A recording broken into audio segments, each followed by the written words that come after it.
Assalamualaikum warahmatullahi wabarakatuh. Perkenalkan, nama saya Juwita, tingkat 1A Prodi D3 Keperawatan. Di video kali ini saya akan menjelaskan tentang sistem endokrin. Berikut videonya.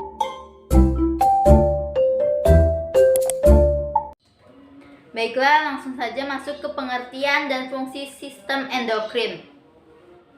Sistem endokrin adalah sekumpulan kelenjar dan organ yang memproduksi hormon. Kelenjar pada sistem endokrin disebut juga sebagai kelenjar endokrin. Kelenjar ini akan mengeluarkan hormon langsung menuju aliran darah untuk mempengaruhi kerja organ atau jaringan lain di dalam tubuh.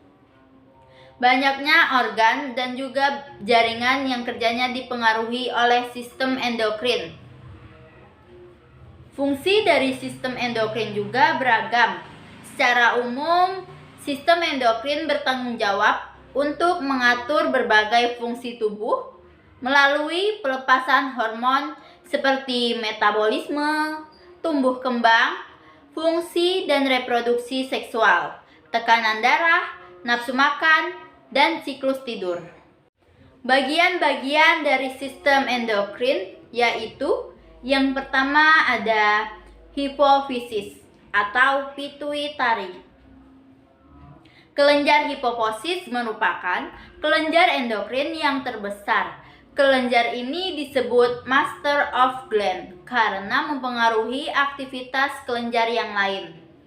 Hipofisis terbagi menjadi dua, yaitu ada lobus anterior dan lobus posterior. Manusia dapat mengalami kelainan pada kelenjar endokrin, termasuk kelenjar hipofisis, yang dapat menyebabkan terjadinya hiposekresi atau hipersekresi hormon yang diproduksinya. Hipersekresi adalah sekresi hormon yang berlebihan. Sebaliknya, hiposekresi merupakan sekresi hormon yang terlalu sedikit. Di bagian kedua ada tiroid atau kelenjar gondok. Kelenjar tiroid menghasilkan 3 hormon, yaitu tiroksin, tridotironin, dan kalsitonin. Kelainan pada kelenjar tiroid salah satunya yaitu morbus basedowi atau Graves' disease. Morbus basedowi merupakan penyakit gangguan imunitas yang menyebabkan hipersekresi hormon tiroid.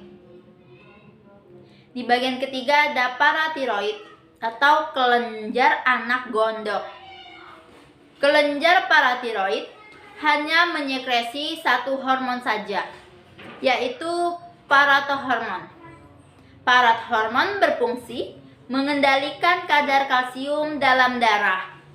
Kelainan pada kelenjar paratiroid salah satunya yaitu hipersekresi paratohormon.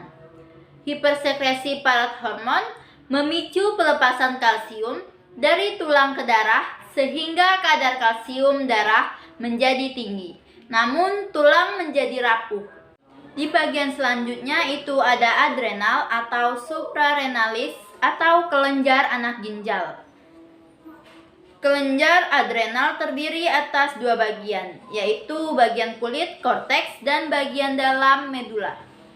Hormon yang dihasilkan oleh kelenjar ini adalah korteks yang berfungsi menyerap natrium darah, mengatur reabsorpsi air pada ginjal.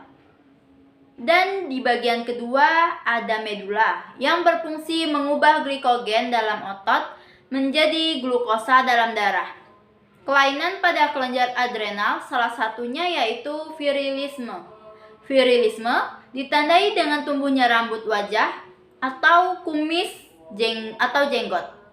Pada wanita, kelainan ini disebabkan oleh hipersekresi hormon androgen. Selanjutnya ada pankreas atau pulau-pulau Langerhans. Pada organ pankreas tersebar kelompok kecil sel-sel yang akan pembuluh darah. Kelompok kecil sel-sel inilah yang disebut sebagai kelenjar pankreas atau pulau-pulau Langerhans. Kelenjar pankreas menghasilkan dua hormon, yaitu insulin dan glukogen. Kelainan pada kelenjar pankreas dapat mengakibatkan penyakit diabetes mellitus atau biasa disebut dengan kencing manis. Selanjutnya ada gonad atau kelenjar kelamin. Kelenjar gonad dibedakan menjadi kelenjar gonad pada wanita dan kelenjar gonad pada pria.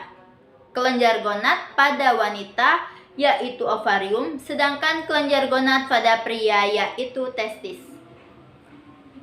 Hormon yang dihasilkan kelenjar ini ialah ovarium menghasilkan hormon estrogen dan progesteron, dan testosteron. Kelainan pada kelenjar gonad salah satunya yaitu hipogonadisme. Kelainan ini disebabkan oleh hiposekresi hormon yang diproduksi kelenjar gonad. Hipogonadisme pada pria terjadi jika hormon testosteronnya terlalu rendah, sedangkan pada wanita terjadi jika hormon estrogen dan progesteronnya terlalu rendah. Terakhir itu ada timus atau kacang. Kelenjar timus terdiri atas dua lobus berwarna kemerah-merahan pada bayi yang baru lahir. Bentuk kelenjar timus sangat kecil, beratnya hanya sekitar 10 gram. Kemudian ukurannya akan bertambah besar pada masa remaja atau pubertas, menjadi sekitar 30 sampai 40 gram. Namun setelah dewasa, kelenjar timus akan berangsur-angsur menyusut. Kelenjar timus dapat mengalami kelainan seperti halnya kelenjar endokrin yang lain. Beberapa kelainan yang dapat terjadi pada kelenjar timus yaitu hipoplasia timus, hiperplasia timus, kista timus, dan timoma. Itulah tadi penjelasan dari saya. Lebih dan kurangnya mohon maaf. Saya akhiri. Wabillahi taufik wal hidayah. Wassalamualaikum warahmatullahi wabarakatuh. Terima kasih.